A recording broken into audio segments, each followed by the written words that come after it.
Welcome back, and thank you for staying with us tonight. You're still with me, Sandra Twinobdio. Now, a fortnight after Uganda signed agreements with Tanzania and two oil farms, paving the way for the start of petroleum production, there is growing interest by Ugandans, which has always been there, but this time it is increasing in obtaining employment in the oil and gas sector. Now, most of these jobs are likely to come through the vocational field. So we did turn to UBTEB Executive Secretary ONESIMUS OYESIGYE on how colleges are preparing to deal with this influx of learners, how interested they are, and how better, of course, the institutions are preparing for this. So a very good evening, and thank you so much for joining us tonight.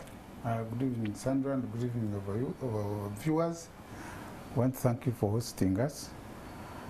And on the preparedness of these colleges, is that through very many reforms, government has been preparing for this. But currently, we have two major colleges which are accredited to offer those international certified qualifications for people who work in oil and gas. And this is Chigumba College and Kichwamba UTC in Port Portal. Now, these ones take on majorly students or all people who have the background in certain training and try to take them through certification process just to polish, so that when these people go into this industry, which really we hear they does not have area for mistakes, they are ready for work. And considering the fact that there is a lot of insurance that they will be putting on some of those workers. But also all other training, vocational training institutions have also now been, majority have been refurbished by government and the Ministry of Education, and up skills. Now the skills are up, or they are being equipped, and the whole teaching is in readiness for the oil and gas subsector. Well, if you're saying there are just a few institutions that have been accredited, there are a number of people that are going to different colleges or tertiary institutions to get this skilling so that they work in the oil and gas sector.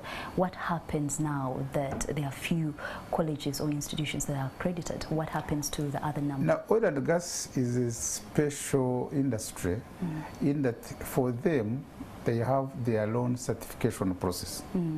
But at the same time, like for example, I'll tell you the Uganda Business and Technical Examinations Board, we're also going through a process so that we are ISO certified, so that in the process our graduates will also be recognized internationally, and hopefully they will be received by some of these oil and gas companies. But those certifications which are saying, like here, certifications like the OPTO certifications, but those are for specific oil and gas subsector. But our students, our graduates will also eventually, through retraining or some form of upskilling, will be entering into these subsectors or some of these areas which like construction, like welding and the rest.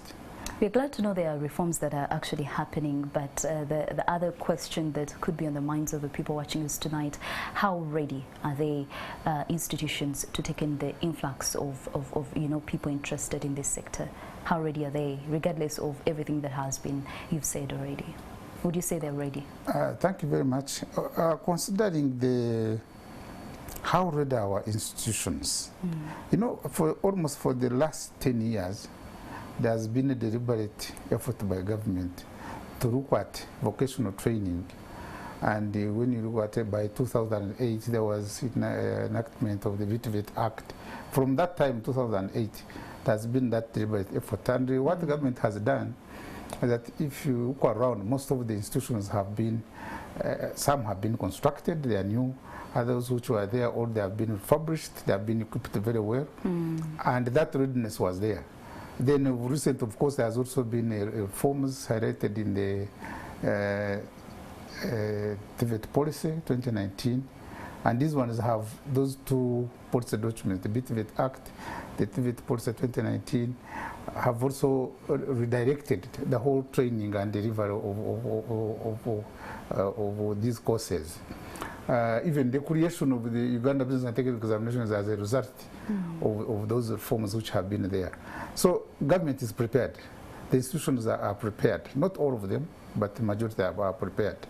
And the influx which is coming, of recent we are seeing very many students coming to technical vocational education and training, but the challenge which is there is one, that this subsector of TVET is to deliver TVET is very, very expensive.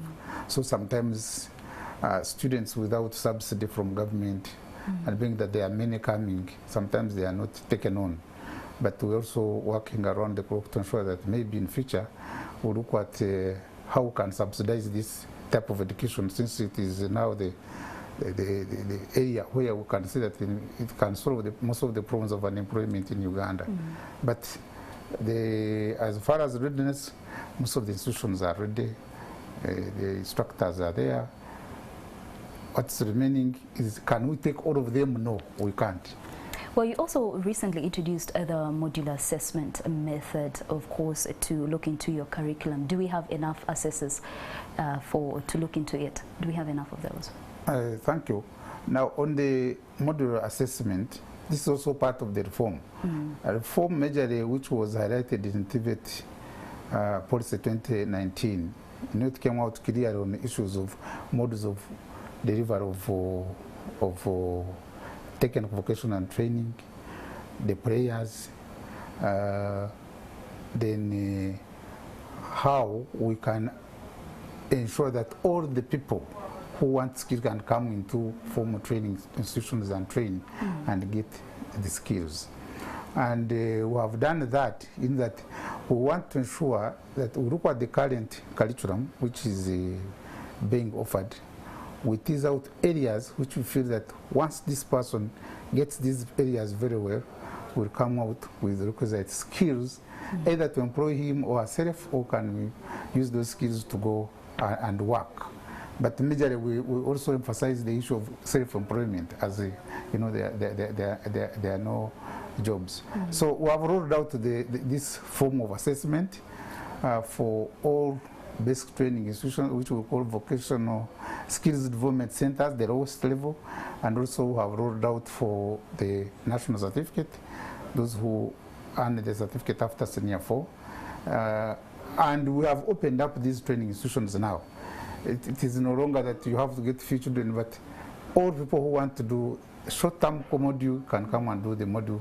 Those who want to do a full program of which is in the institution, they can come and do that full program. And that has helped to increase the access. That's why also we think the access will increase.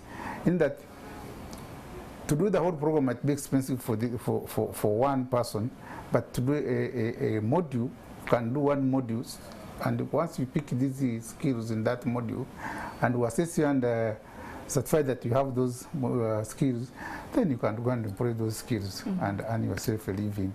At one time, when you are okay with the resources, when you're okay with then you come back and finish the remaining part until you get out, you get through the whole program.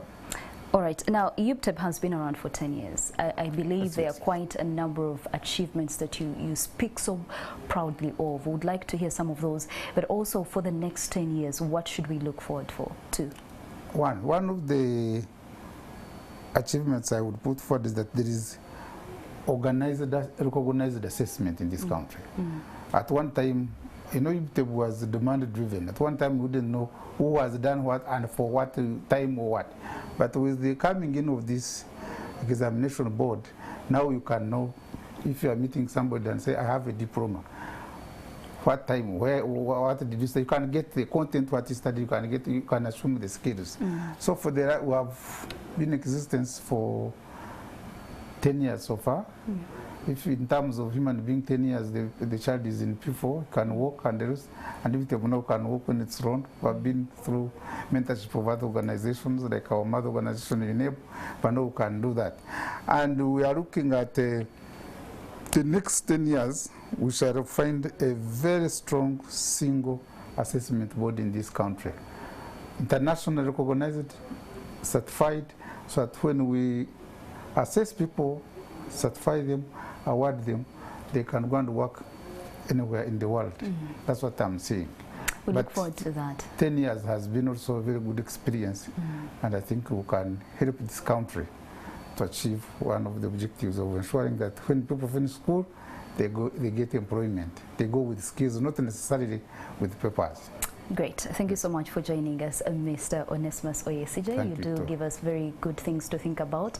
Don't get out of school with just a paper, but also a skill. The skill. Yes. He is the UBTEB Secretary, Executive Secretary. We are privileged to have hosted you tonight. Thank you once again, and thank you as well for joining us tonight. We'll take a short break, and NTV Weekend Edition will return shortly.